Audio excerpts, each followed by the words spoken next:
کر دیا, ہم نے چوکیاں تباہ کر, یعنی کہ دونوں نے حساب برابر کر دیا. تو پھر ہمارے بچوں کو کیوں مارا جا رہا ہے, ہمارے لوگوں کو کیوں اس طرح سے ان کا خون کیوں بہایا جا رہا ہے؟ تو میری گزارش ہے, آئی اپیل, میں وہاں کی لیڈرشپ کو بھی اپیل کرنا چاہتی ہوں. یہاں پرائم منسٹر مودی جی آپ نے خود کہا تھا کہ آج کل کے اب جو وقت ہے, جو ایرا آف وار ختم ہو چکا ہے. جب آپ نے یوکرین کے مسئلے میں بات کی, آپ نے کہا era of war is over, اب ڈائلاگ جو پولیٹیکل انٹرونشن کی ضرورت ہے, اب مسئلے مسائل کو پولیٹیکلی ریزالو کرنے کی بات ہے. اگر دونوں پرائم منسٹر ہیں, ایک وہاں ہے ایک یہاں ہے, اگر فون اٹھا کے ایک دوسرے سے بات کر لیں اس وقت کی, بہت ہو گیا. آپ نے جو کرنا تھا آپ نے کر لیا, ہم نے جو کرنا تھا ہم نے کر لیا, مگر بیچ میں جموں کشمیر کے معصوم لوگ مارے جا رہے ہیں.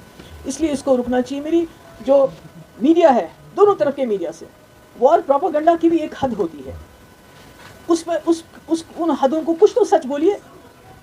چاہے یہاں کا میڈیا ہو چاہے وہاں کا میڈیا ہو, انہوں نے جھوٹ کی تمام حدیں پار کر دی ہیں. یہ کہتے ہیں کہ کل کسی میڈیا ہاؤس نے چلایا جی کراچی کو بھی ختم کر دیا, لاہور کو بھی ختم کر دیا, پھر وہاں کے میڈیا والوں نے کہا ہم نے فلانی یہ کر دیا. تو اتنا پینک پھیل رہا ہے ہمارے بارڈر ایریاز میں, اتنا پینک پھیل رہا ہے, بجائے اس کے کہ دونوں طرف کے میڈیا لوگوں کو تسلی دیتے, لوگوں کو کچھ نہ کچھ ان کو یہ لگتا ہے کہ ان کے ٹھہراؤ آتا, اس کے بجائے ایسی باتیں کر رہے ہیں, ایسے پروپیگنڈا کر رہے ہیں کہ لوگوں میں اور زیادہ خوف طاری ہو رہا ہے. تو اس لیے میری پھر سے ایک بار گزارش ہے کہ یہ جو اس وقت حالات ہیں, جو خدا نہ خواستہ دونوں نیوکلیئر پاور ہیں, جنگ کے دہانے پہ ہم پہنچ گئے ہیں. یہ تو خالی سب سے پہلے تو ہم جموں کشمیر کے لوگ اڑ جائیں گے, اس کے بعد یہ دونوں ملک اگر نیوکلیئر خدا نہ خواستہ اس میں انٹرونشن ہو جاتا ہے تو کون بچے گا؟ نہ یہ ریجن بچے گا اور نہ ساری دنیا بھی نہیں بچ سکتی اس میں. تو اس لیے میری گزارش ہے, دونوں طرف کی جو لیڈرشپ ہے, چاہے پاکستان میں ملٹری لیڈرشپ ان کنٹرول ہے, ہمارے ملک میں تو ایک ڈیموکریٹک سسٹم ہے, میری گزارش ہے کہ یہ اٹیکس بند کر لیجئے, بہت ہو گیا. آپ دونوں کے کہنے کے مطابق آپ نے ٹارگیٹس اچیو کر لیے ہیں, آپ نے بدلے بھی لے لیے, آپ نے کہا کہ ہم نے وہاں ٹیررسٹ مار دیے ہیں, انہوں نے کہا ہم نے یہاں بریگیڈ ہیڈ کوارٹر اور جہاز گرا دیے. حالانکہ جو دونوں طرف کے ہسپتالوں کی کہانی ہے وہ اور ہے.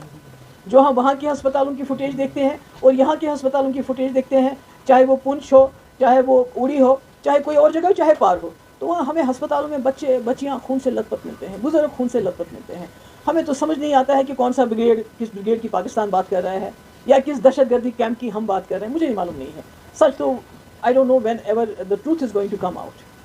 تو اس لیے میری گزارش ہے دونوں طرف سے کہ اس سلسلے کو بند کر لیجئے اور جیو اور جینے دو.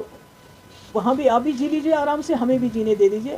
اور خاص کر جموں کشمیر کے لوگوں پہ جو قہر نازل ہوا ہے پچھلے کچھ دنوں, تو پہلگام سے ہی شروع ہو گیا, کیونکہ یہاں کے لوگوں کے دل دہل گئے وہ جو واقعہ ہوا.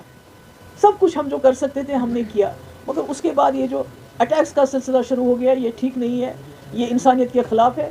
میں اپیل کرتی ہوں اور مجھے امید ہے کہ دونوں ملک کے جو لیڈرشپ ہے وہ ہم جموں کشمیر کے لوگوں کی آواز کو سنے گی. بہت خون بہا, اب یہاں بس ہونی چاہیے. آپ سب کا بہت بہت شکریہ. Military is no solution, it can address the symptoms but the real cause is there only. میں امید کرتی ہوں کہ اس میں پولیٹیکل انٹرونشن ہوگا اور یہ جو اس وقت اٹیکس ہیں ان کو بند کیا جائے گا.